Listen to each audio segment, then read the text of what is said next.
Today we're stringing the Paw Kit, and this is everything that comes in your kit except the scissors. You might want to just grab some scissors. Any type will do. And what we're going to do is I'm going to show you the steps, and you're just going to repeat those steps for each section in the paw print. The first step is to unwind the string and go ahead, and we're going to pick a section. So you can start with any section you want. I'm just going to start on this section. What you're going to do is you're going to hold it, and I like to tie the knot in the air, so kind of like you have a lasso, and you can choose any nail in that section, and I just kind of trap it, and then you pull it tight. Try not to use too much of this string just because you're gonna have to cut it off and trim it. So just tie it and then do another double knot. If you have a lot, you can trim it, but I should have probably done a little bit less just for funsies. There is extra string in the kits for mishaps and for tying all these knots, but you know, just to keep in mind. So from here, that's your first step, done. Tying your knot, making sure that that's good and strong. Next, you can do the outline steps either in the beginning or you can do it at the end. It's easier for you to see it in the beginning, so I'm going to show it to you right now, and then you can choose if you want to do it first or last. Sometimes I like doing it last just to give it a little sharp look. But anyways, here we go. You're going to start by just wrapping the string around each nail. And right now I am going on the outside and wrapping in. And what you can do also, because this is the curve for this part, you can even go around a few at a time and just make sure to hold the string tight so that it doesn't unravel behind you. And you don't want it loose because then after you're done, it might pop off and that would be sad. So this is step one of your outline.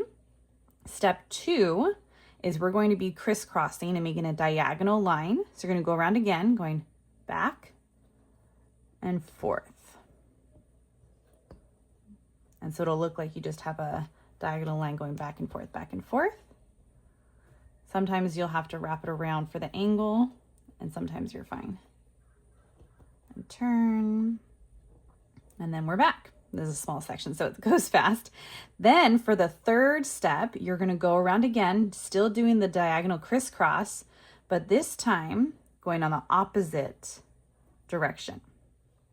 So it'll look like an X in between each set of nails. And again, this doesn't have to be perfect. It's just to make the outline of each section pop. And that's all we're doing. So if you miss a few or you do it funky, it doesn't really matter. Technically, you don't even have to do this at all. That's your choice. So this is just how I do it. Now I'm going to go back the opposite direction for the last step. And this you're just going to wrap just like the first one where we wrapped outside in, outside in. Now it's reversed. So it'll be just going on the inside, out, inside, out. And just wrapping around and around and around. And this is what makes it look like a super thick outline versus nothing. And these are your steps. And there you have it. Your little outline. Look, it's so cute. You see the X right in between all of those. Yep. So you can do all of these steps at the beginning or the end, whatever you want. So especially as you continue doing these next sections, it's the same steps just over and over and repeat. From here, it's really no right or wrong reason either. You're just going to go and start filling it in all over the place, any direction you want. Sometimes you can just choose one direction and go back and forth all the way through. And when you get to the top of it, you can change direction, push down the string, and go all the way back, like so. I'll usually do a mix of both of these. I'll start with just kind of going back and forth, back and forth. And then at the end, I'll decide to throw in some random ones to finish it off. And then this is all up to you how thick you want it, how filled in you want it. Just be aware that if it starts popping off really a lot, you can kind of push down your layers. And that'll help it stick too. But here we are. then all you do is the same step we did in the beginning, which is tying a knot. So don't get too crazy just because you are going to need your string for the rest. You can always come back, tie a knot, and add more later if you want. But I suggest sort of going with the flow, doing this.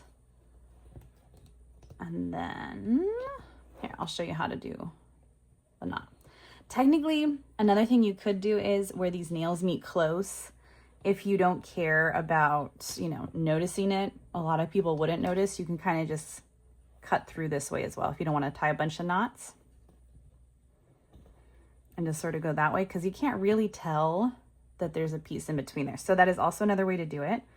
Right here, it's a little bit bigger of a gap, so it's up to you if you want to tie more knots or if you want to just kind of skip it over. But that is definitely an option. And it is your kit, so you can do it however you want. See how like right here, it kind of goes across. And same with here. And same with, you could jump across to this and do the big one. But that's up to you. If you decide you don't like it, guess what? You can just unravel it to the point where we're gonna finish tying this one off, and that's it. So for this, be just aware, you don't wanna cut the string all the way down here to tie it. Just give yourself enough room to do your double knot, just like in the beginning. So I have this, and if you ended up not cutting enough, you just unravel it a little bit to give yourself more space. And you can turn it and tie it this way. So hold it tight, make your little lasso in the air, choose a nail to lasso it, trap it, and just kind of pull it tight. And do another one on the same nail. Sometimes I even do it 3 times just for funsies. So you can do it as long as it's secure. But sometimes I just kind of, just in case, I'll do a few.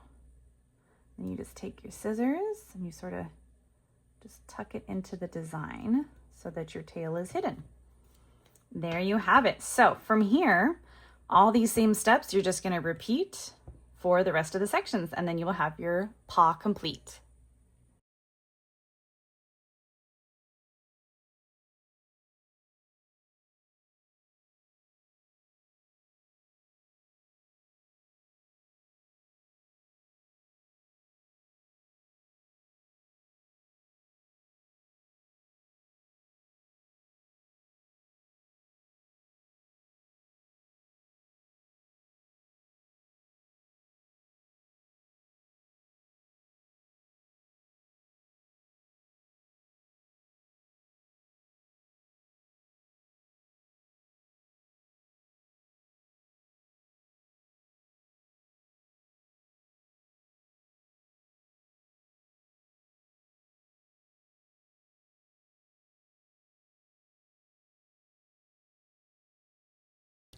So there you have it. The paw is done, and look at how much string is left. And this is how thick it was. So that gives you an idea of how much string comes with the kit. So don't worry, there is plenty. But yeah, look how cute. Now you can put a little picture of your fur baby in the spiral, and there you go.